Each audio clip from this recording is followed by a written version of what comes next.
You cheeky bastard. Now you know how powerful I really am. Be water, my friend. Kiss my Converse. On guard. I'll let you try my Wu-Tang style.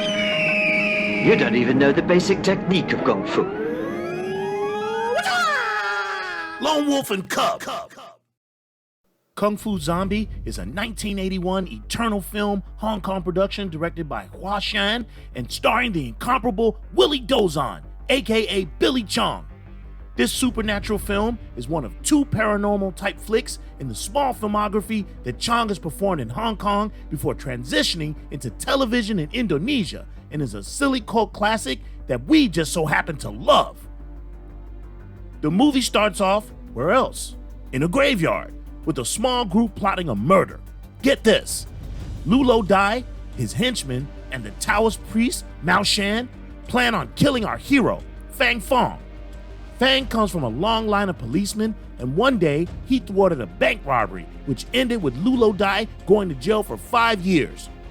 Intent on getting his revenge, Lo Dai employs the priest to raise the dead and push Fang into a coffin filled with knives. Well, as you probably guessed, the trap didn't go as planned.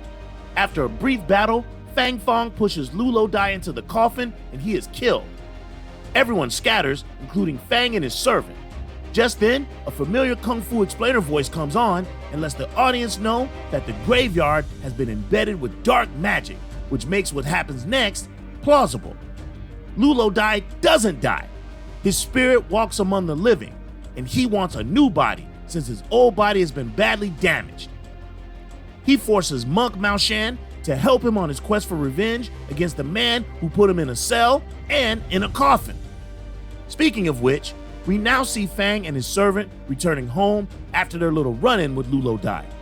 We meet Fang's father, who is a staunch disciplinarian and the last in the line of policemen that were in the family.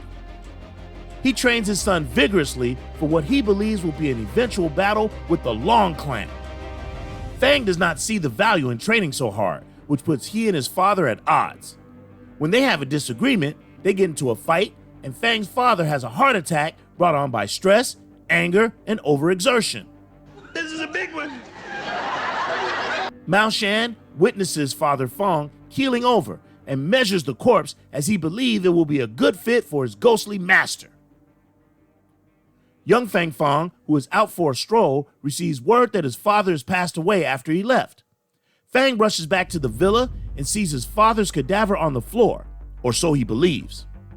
Turns out that Father Fong is not dead after all, but he does suffer from these attacks regularly. At a nearby restaurant, Mao Shan is having a drink when Lulo Dai's spirit appears and threatens the monk to proceed with finding him a body. Back at the Fong villa, Fang's training intensifies. Fang's drills are centered around endurance and fighting for long periods of time. He is taught to withstand blows as his father believes that Long Clan members have great stamina.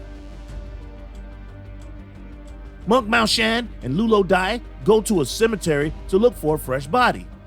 After observing several remains, they come upon a body that they think is acceptable and begin the joining ritual. Turns out that this body is alive and well and belongs to the last member of the Long Clan, who is a vicious killer. After a brief exchange, the killer sets out to find the remaining members of the Fong family. When he arrives at the Fong's home, he is met by the father and son duo and a fight breaks out. Let's watch.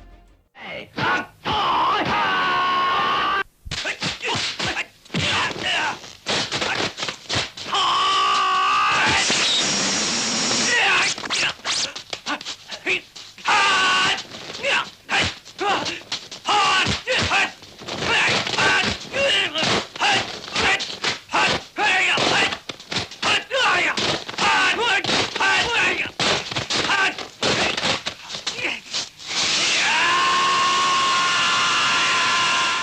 As a result of this fight, the killer meets his demise, Fong receives some praise, but his father is given the reward.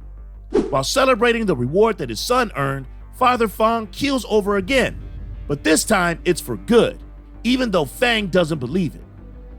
Meanwhile, Mao Shan and Lulo Dai retrieve the body of the killer and begin the joining ritual. Unfortunately for Lu, Mao Shan revives the killer, who now is bestowed with all the supernatural powers of a vampire that knows kung fu at that. Fang and his servant return home to discover that Father Fong has actually passed away, and so they bury him. Mao Shan and Lulo Dai unearth the body with a plan for Lu to inhabit the body of Father Fong so he can get in close and kill Fang. This time, the incantation works, but they failed at permanently binding Lu's soul to Fong's body, and he goes on a rampage, vowing to get Mao Shan and his henchmen for botching the invocation. The killer, meanwhile, continues on his quest to find Fang while satiating his bloodlust. After several campaigns of hired killers make failed attempts at eliminating Fang Fong, Lulo Dai, while impersonating his father, decides to try to kill Fang himself, which also fails miserably. The somewhat confusing final confrontation is a tag team match between the vampire killer and Lulo Dai, who have teamed up, versus Fang Fong and Mao Shan, who are also forced to partner. It's a fast-paced ending that is equal parts fierce and funny, with Fang getting the assist from the Shaolin Temple. Kung Fu Zombie is, in actuality, a comedy. It has all the markings of a typical B-list kung fu movie mixed with the campy nature of a Benny Hill episode. This is not a movie that will give you great dialogue, strong themes of morality, or specialized styles.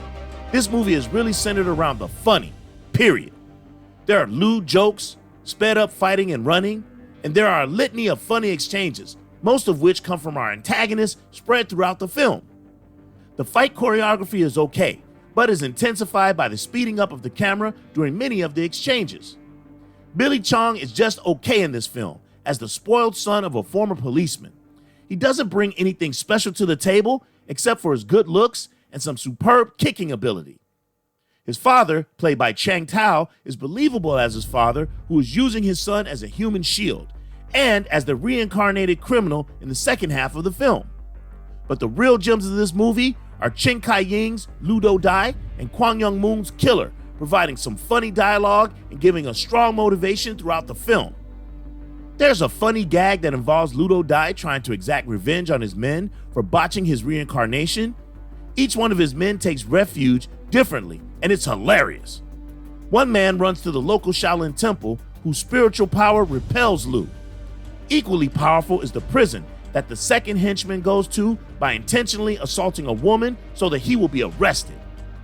Lastly is Taoist monk Mao Shan, hilariously played by Chan Lao, who wears a magically constructed hat that makes it impossible for Ludo Dai to see him. I found all this to be really funny and didn't once get a scary vibe, despite the movie's attempt at blood and gore. Overall, I think Kung Fu Zombie is a very entertaining movie that has martial arts spread throughout. It is an amalgamation of many elements, most of which will have you rolling on the floor. The funny factor is high, so much so that you forget that this is supposed to be scary. The movie plays more like a satirical vampire movie than a zombie movie, which makes you wonder why they didn't call it Kung Fu Vampire. Be that as it may, it's a movie that you can watch once a year during October, and I, for one, would recommend this movie. 5 kicks is what I'll give this one. Well, that's all for now. Tell us how you feel about Kung Fu Zombie. Is it spooktacular? Comment below and let us know. And please, don't forget to 1-inch punch that like and subscribe button. Until next time, this is the Lone Wolf signing off. Happy Halloween, y'all. Out.